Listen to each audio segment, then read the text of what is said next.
Hello guys, स्वागत है आप सभी का AR हिंदी कहानी यमयन में। तो कहिए कैसे हैं आप सब। उम्मीद करती हूँ बहुत अच्छे होंगे। तो आज की वीडियो में हम जानेंगे कि हरितालिका तीज में हमें कौन कौन से नियम फॉलो करने हैं, कौन कौन से नियम विधि से हमें पूजा करनी है, क्या क्या नियम हमें करने हैं कि गर्भवती महिलाएं पूजा कैसे करें और जो पीरियड्स के दौरान है वो पूजा कैसे करें, जो हमारी कुंवारी कन्याएं हैं वो पूजा कैसे करें, और बाल किस दिन धुलें। बहुत सारे प्रश्न महिलाओं के होते हैं कि हम बाल बहुत ज़्यादा डाउट रहती हैं इन सवालों से लेकर। तो आज मैं इसी वीडियो में हर प्रश्न का जवाब इसी वीडियो में आप बने रहिए हमारे साथ हमारे चैनल पर। तीज का जो व्रत है भाद्रपद मास के शुक्ल पक्ष की तृतीया तिथि को हम करते हैं। तो ऐसे में आपको तीज के व्रत में हमें कौन कौन से नियम करने हैं। तो देखिए पहला नियम है कि देखिए हम जो महिलाएं हैं अपने पति की दीर्घ आयु के लिए ये व्रत करते हैं, और जो हमारी कुंवारी कन्याएं हैं वो चाहें पति के लिए ये वर पाने के लिए ये व्रत को करती हैं। तो देखिए आप बाल किस दिन धोएं। बहुत से महिलाओं के मन में ये डाउट रहता है कि देखिए जो हमारा बृहस्पतिवार बीच में पड़ रहा है तो हम बाल कैसे, गुरुवार को बाल हम कैसे धुलें, कब धुलें, धुल रही हैं। तो देखिए उसमें तो हमको बीच में एक गुरुवार मिल रहा है और उसके बाद में हम शुक्रवार को पूजा करेंगे, तब तक कि बाल हमारे जो हैं बदबू देने लगेंगे। 3 दिन में जो है हमारे बाल, बहुत सी देहात से महिलाएं जो हैं बेचारी उनको बहुत ज़्यादा काम करना पड़ता है, तो वो इस दौरान जो है बालों को बुधवार को धुलने के बाद आप पूजा कैसे कर सकती हैं। तो बहुत सी महिलाएं हमारे देहात से हैं जो बहुत सारा काम करने को पड़ता है, जानवर हैं बेचारों के घर में। बहुत सी महिलाएं ऐसी हैं जो देहात में बहुत ज़्यादा काम होता है, सर पे रखने वाला बहुत ज़्यादा, जैसे गोबर कूड़ा, और देहात में बहुत ज़्यादा काम हो जाता। उन महिलाओं के लिए देखिए एक नियम है। देखिए बुधवार को आप बाल जो है मत धुलिएगा, उनके लिए एक नियम है। वो नियम क्या है, देखिए आप शुक्रवार को सुबह बाल धुलिएगा।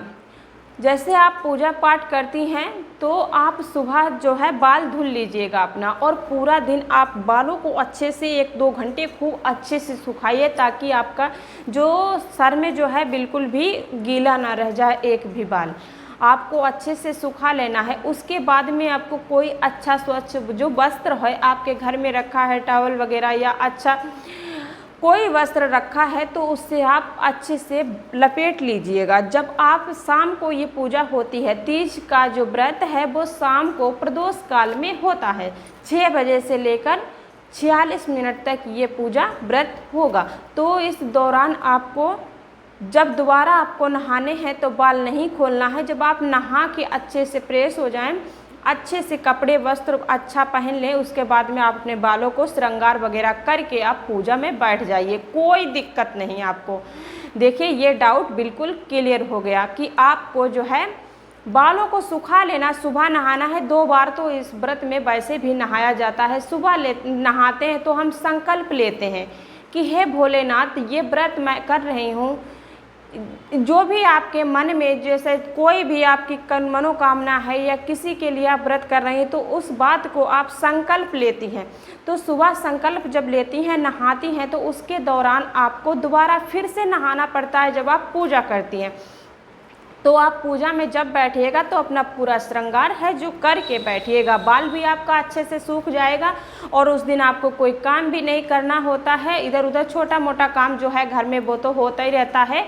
तो इस चीज़ आप बुधवार को, जैसे बहुत सी महिलाएं हैं, अगर आप बुधवार को बाल धुल लेंगी, वो बहुत से ज़्यादा हमारे जैसे सर में बहुत ज़्यादा, देहात में जो महिलाएँ हैं बहुत ज़्यादा काम करने को पड़ता है। भैया एसी वालों की मैं बात नहीं कर रही हूँ, जो देहात में महिलाएँ हैं उनके तो बाल गंदे ही होंगे, वो बुधवार को कैसे बाल धुल लेंगी।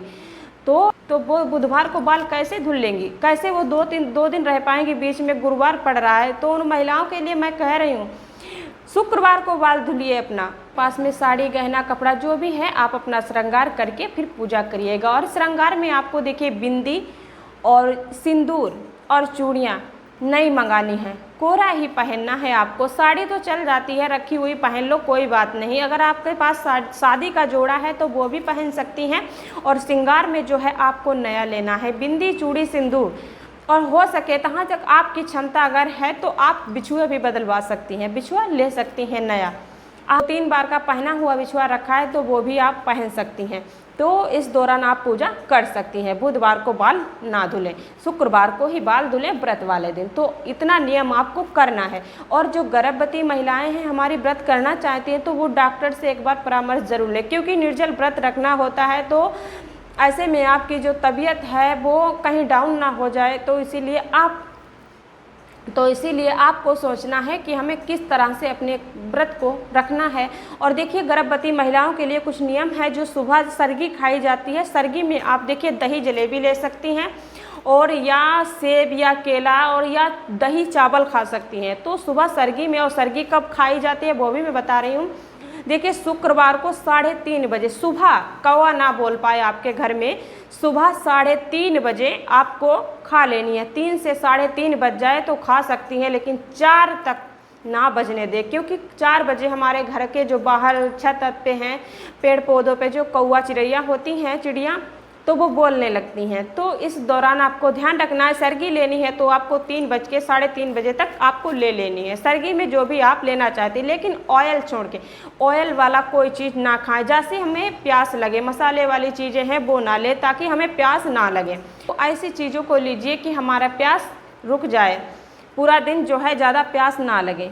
हैं तो उनको सिंदूर है वो तो पता ही होगा हमें क्या क्या मेकअप में करना है। सिंदूर नहीं लगानी है और महावर नहीं लगानी है, और बाकी तो आप सब अपना पूरा मेकअप करके आप अच्छे से साड़ी भी पहन सकती हैं, साड़ी पहन सकती हैं, सूट साड़ी जो भी आप पहनना चाहती हैं, और अपना पूरा मेकअप करके आप पूजा कर सकती हैं। और उसके दौरान देखिए जो पीरियड्स में महिलाएं होती हैं तो वो पूजा किससे करवाएं। महिलाएं पीरियड्स के दौरान होती बहुत चिंतित रहती कि हम अपने घर में पूजा कैसे करें, किससे करवाएं। तो बिल्कुल चिंता करने की बात नहीं है उन महिलाओं के लिए जो पीरियड्स के दौरान है। पीरियड गए आपको 2-3 दिन हो गए हैं तो आप अपना पूरा श्रृंगार अच्छे से करिएगा, क्योंकि ये सुहागन महिलाएं जो है, एक व्रत आता है साल में, एक तीज का व्रत जो है बहुत अच्छे अपने पति की लंबी दीर्घ आयु के लिए करते हैं। तो अपना पूरा श्रृंगार जो है अच्छे से करिए। आपको अगर पीरियड में हैं, आप पीरियड्स के दौरान पूजा वाले भी दिन है तो आप बहुत हल्का हल्का करिएगा। और जो अपने श्रृंगार का जो सामान है वो किसी से, दूसरे से, घर में किसी से निकलवा लीजिएगा, तभी आप लगाएं। मांग में सिंदूर लगानी है तो किसी कागज़ पर लेके आप लगाएं। जैसे पूरा जो श्रृंगार का सामान है वो अशुद्ध ना करें। और जो 2-3 दिन हो गए, 8 दिन हो गए तो वो अपना अच्छे से तैयार हुए लेकिन पूजा ना करिएगा। पूजा इसमें नहीं की जाती है। देखिए हम जब रोज़ की घर में पूजा करते हैं तो पीरियड्स के दौरान हम 8 दिन तक पूजा नहीं करते हैं बाद में। तो इसीलिए जो है आपको पूजा नहीं करनी है। किसी घर में किसी से प्रसाद वगैरह चढ़वा दीजिएगा और घंटी बजवा दीजिएगा, बस आपका जो है नियम हो जाएगा, आपकी पूजा हो जाएगी। अगर आपके पति हैं घर में, पति अगर पूजा करना चाहते हैं तो पति भी कर सकते हैं, ऐसा नहीं है। पति पत्नी का ये व्रत होता है तो पति भी कर सकते हैं।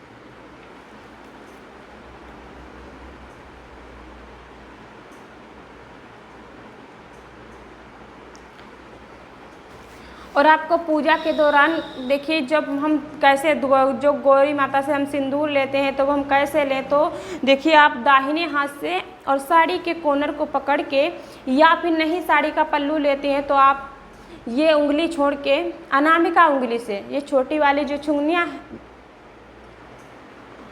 तो ये छोटी वाली जो उंगली होती है इसको छोड़ के ये वाली उंगली छोड़ के इस वाली उंगली से हम, और ऐसे करके अनामिका उंगली से आप